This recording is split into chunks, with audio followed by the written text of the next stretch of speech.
Olá, senhoras e senhores. Estamos dando início aqui ao nosso curso de Física 4 e nessa primeira unidade a gente vai trabalhar com ondas eletromagnéticas e equações de Maxwell. A ideia de trabalhar com ondas eletromagnéticas é porque nessa disciplina de Física 4 nós vamos trabalhar essencialmente com ótica, né, que é a parte da física que estuda os fenômenos envolvendo a luz. Na verdade, sim, a gente vai trabalhar a luz no sentido mais amplo, né? Não só luz no sentido de visão, mas de uma maneira bem mais geral.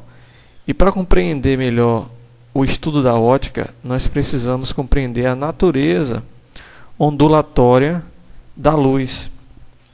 Por isso que nós começamos a falar primeiro sobre as ondas eletromagnéticas, que é essencialmente, né, o tipo de onda que a luz é. E não tem como falar de ondas eletromagnéticas sem falar das equações de Maxwell. Então, esses dois temas estão interrelacionados e fazem parte da primeira unidade dessa disciplina. Então essa primeira videoaula é só uma introdução do assunto para as próximas que vêm a seguir. Muito bem, é importante a gente falar em ondas eletromagnéticas porque hoje em dia elas estão presentes assim em quase tudo que a gente vê no nosso dia a dia. Por exemplo, as ondas de rádio e TV são ondas eletromagnéticas. Imagine hoje em dia, né, que nós estamos aí na era da comunicação, como seria essa tecnologia sem as ondas eletromagnéticas. Então elas estão muito presentes nas comunicações, tanto de rádio, TV como de telefonia celular. Estão presentes também em alguns dispositivos como aparelho de micro-ondas e vários outros dispositivos que se usam na medicina e na indústria. Utiliza-se muito laser para poder fazer cortes, essas coisas mais precisas. Utiliza-se laser, por exemplo, na medicina para fazer procedimentos cirúrgicos e tal. Então, além da própria visão em si, que é um dos nossos sentidos, as ondas eletromagnéticas estão presentes em uma vasta extensão de aplicações. Raio-X, por exemplo, né? É uma coisa muito comum que se faz em medicina. Basicamente, as ondas eletromagnéticas elas são formadas pela combinação de campos elétricos e magnéticos oscilantes, né? Parece meio complexa essa frase, mas o objetivo dessa primeira unidade é justamente de destrinchar essa ideia aqui, de forma que vocês entendam da melhor maneira possível o significado desses campos oscilantes aqui. Isso aqui é uma representação gráfica muito comum em livros didáticos de uma onda eletromagnética. Eu fiz questão de mostrar essa representação logo no início, que é para vocês fixarem bem essa imagem. Ela, a princípio, parece uma imagem bem complicada, e de fato ela é complicada. Vocês imaginam isso num livro de segundo grau para um estudante que está começando a entender ondas eletromagnéticas, tá? Então é uma representação que confunde bastante, mas eu tentei explicar ao máximo como se forma essa figura para que vocês tenham compreensão máxima desse desenho, porque quando vocês forem para uma escola, para uma sala de aula, saberem trabalhar muito bem esse conceito com seus alunos, tá? Então essa é a representação clássica de uma onda eletromagnética, a representação gráfica de uma onda eletromagnética. Nós temos aqui o campo elétrico, o campo magnético, que é perpendicular, mas a gente vai discutir tudo em mínimos detalhes ainda nessa primeira unidade. Como eu falei, as ondas eletromagnéticas elas são governadas pelas equações de Maxwell. A física que explica todo o mecanismo da onda eletromagnética é dada pelas equações de Maxwell, que também nós vamos discutir brevemente aqui nessa unidade. Então, diferentemente das ondas mecânicas, que são aquelas que ocorrem em meios materiais, como ondas sonoras, as ondas mecânicas elas usam as leis de Newton para explicar seu funcionamento, enquanto que as ondas eletromagnéticas são descritas pelas equações de Maxwell, que são as equações do eletromagnetismo. Então, as equações de Maxwell, as ondas eletromagnéticas, elas são outro tipo de onda diferente das ondas mecânicas. Por conta disso, elas não necessitam de um meio material para se propagar. As ondas eletromagnéticas, elas tanto podem se propagar em meio material, como também no vácuo. O maior exemplo e mais clássico exemplo disso é a propagação das ondas da radiação que vem do Sol. Atravessa todo o espaço até chegar no planeta Terra. E vocês sabem que entre o Sol e a Terra existe vácuo, certo? Então apenas as ondas eletromagnéticas conseguem atravessar o espaço sideral. Ondas mecânicas não conseguem. Bom, como eu falei, existem vários tipos de ondas eletromagnéticas. No fundo, as ondas são uma só. É tudo onda eletromagnética, mas o que diferencia uma da outra, o que diferencia a onda de rádio, de micro-ondas, de luz, é o comprimento de onda ou a frequência dessa onda eletromagnética. Para entender melhor essa ideia, eu coloquei aqui a figura do chamado espectro das ondas eletromagnéticas. O que é um espectro? O espectro é justamente um gráfico que mostra o intervalo de frequência para cada tipo de onda eletromagnética. Então, nessa linha de cima aqui, ó, nós temos a frequência da luz. Então, aqui nós temos frequência de 10 a 24 Hz, 10 a 22, 10 a 20. Então, essa frequência vai diminuindo.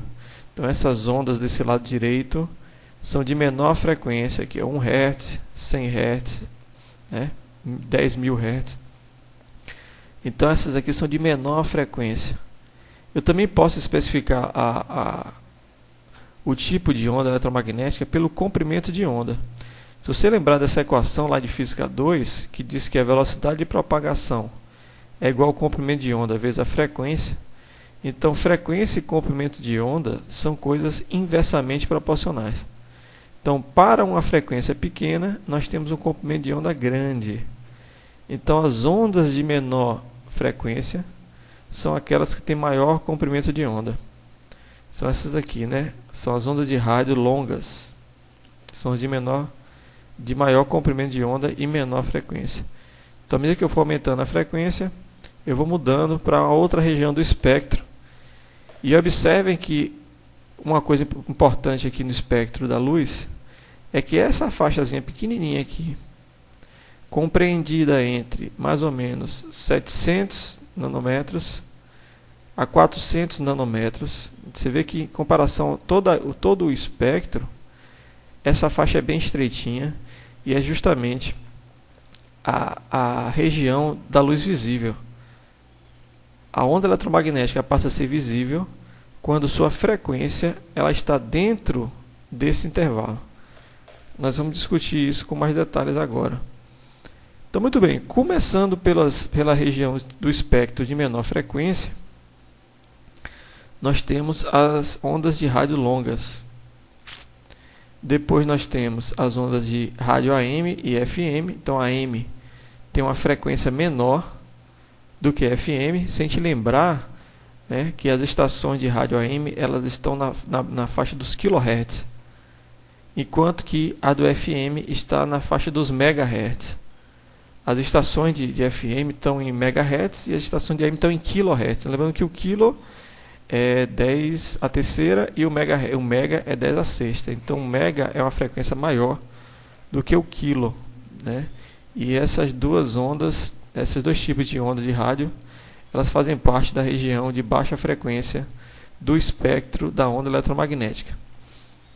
Aumentando um pouco mais a frequência, nós temos as micro-ondas, que são aquelas que estão dentro do forno de micro-ondas, né? Digamos assim. Então elas têm uma frequência um pouco maior que as ondas de rádio. As ondas eletromagnéticas de telefonia celular, acreditem, está dentro da banda do micro-ondas.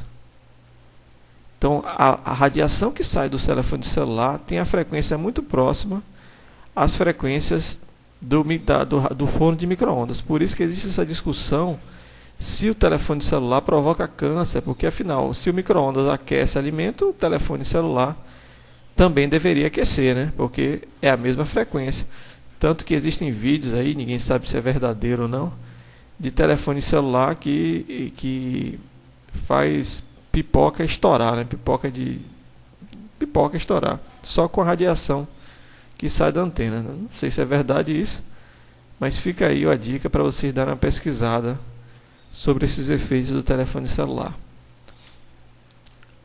Subindo um pouco mais na frequência, nós temos esse espectro aqui, que é o chamado de infravermelho, né? IR vem do inglês, que é infrared, infravermelho em português, que é a radiação que tem uma frequência um pouco abaixo, né? Frequência abaixo da frequência da luz vermelha, por isso se chama de infravermelho. O infra que é abaixo e o vermelho porque é abaixo do vermelho.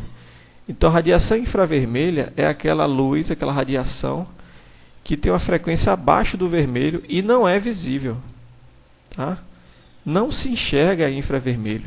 Existe até uma cultura que diz, cultura popular, digamos assim, que aqueles apontadores laser que se usa muito para se dar palestra, eles são de luz infravermelha. Isso não é verdade, ali é luz vermelha, porque infravermelho não se enxerga. Os dispositivos que usam infravermelho são controle remoto, por exemplo. Quando você aperta o botão do controle remoto, a luzinha que tem na ponta, se vocês olharem bem, tem uns controles que não dá para ver porque fica embutido. Mas tem uns que aparece um LEDzinho, a ponta de um LED. Se você apertar o botão, você não vê nada, mas ali está sendo emitido luz, só que no infravermelho, então você não enxerga. Nosso corpo ele emite radiação infravermelha por causa da nossa temperatura. Todo corpo que tem temperatura emite radiação infravermelha. À medida que você aumenta a temperatura do seu corpo, essa frequência vai aumentando, até que chega um ponto que ele passa a emitir na região do visível, né?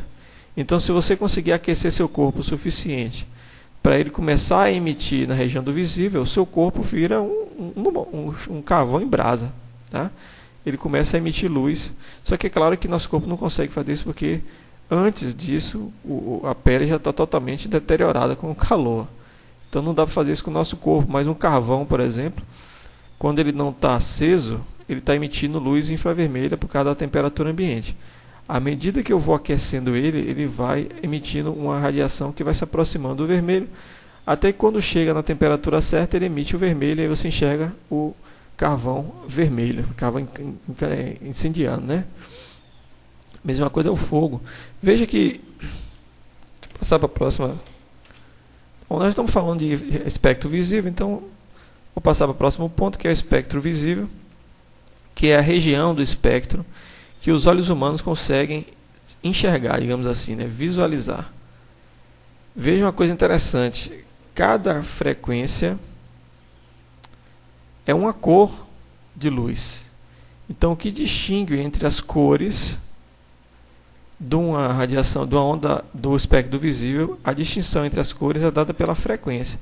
Cada cor tem uma frequência diferente, sendo que a de menor frequência, que é de maior comprimento de onda, é o vermelho, e o de maior frequência, a luz de maior frequência, é a luz azul. Certo? Daí surge aquela ideia das 7 cores do arco-íris e tal, que não são bem 7 cores, né? Porque é um degradê de cores, mas a gente consegue distinguir mais ou menos 7. Uma informação interessante é que, como eu falei, todo corpo emite luz infravermelha, emite radiação infravermelha. E à medida que esse corpo é aquecido, a frequência dessa radiação vai aumentando até que ele passa a emitir na região do visível. Então, o corpo, digamos assim, o fogo mais frio que existe é o fogo vermelho, porque o vermelho é a radiação de menor frequência.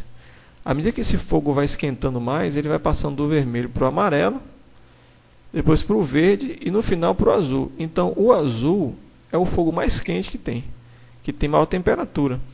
Aí você se pergunta, se eu aquecer mais, se esse fogo for mais quente ainda, ele vai passar para o espectro mais à frente, que é o do ultravioleta.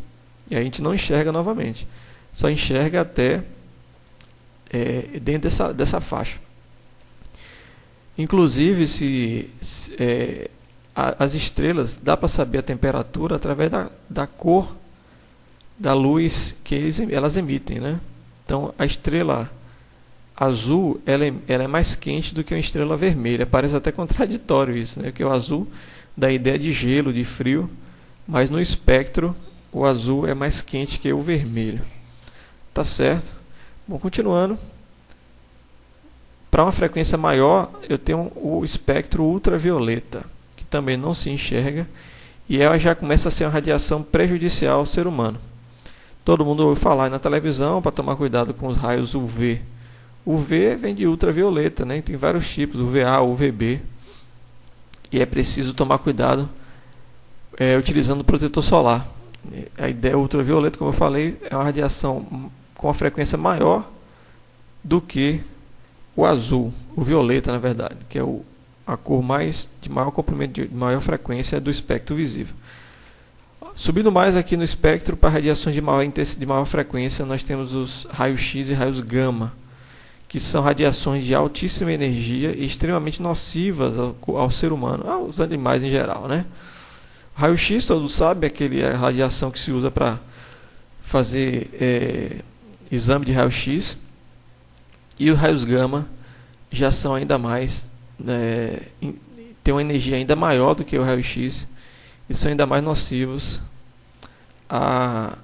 ao ser humano. Existe inclusive muito mito por trás dessas radiações de alta energia, que é a radiação gama principalmente, e por isso ela é muito usada em filmes de ficção científica, né? Os super-heróis que adquirem poder depois de um banho de radiação gama. É porque como é uma radiação de alta energia que pode gerar mutações genéticas e tal, aí surge toda essa mitologia por trás das radiações de alta energia, tá? Bom, então esse aqui é basicamente o espectro, certo? O espectro das ondas eletromagnéticas. Toda onda eletromagnética que existe, ela tem que estar dentro de uma faixa dessa aqui, certo? E lembrando que o visível é somente essa banda aqui do espectro. Então, o que se vê é um filete dentro do que existe na verdade de todo o espectro. Quando eu falei que a gente ia estudar a ótica de uma maneira mais geral, não só a ótica do visível, porque nosso estudo ele vai envolver todo o espectro, não só o espectro do visível. Tá certo? Então é isso que eu queria mostrar para vocês e até a próxima videoaula.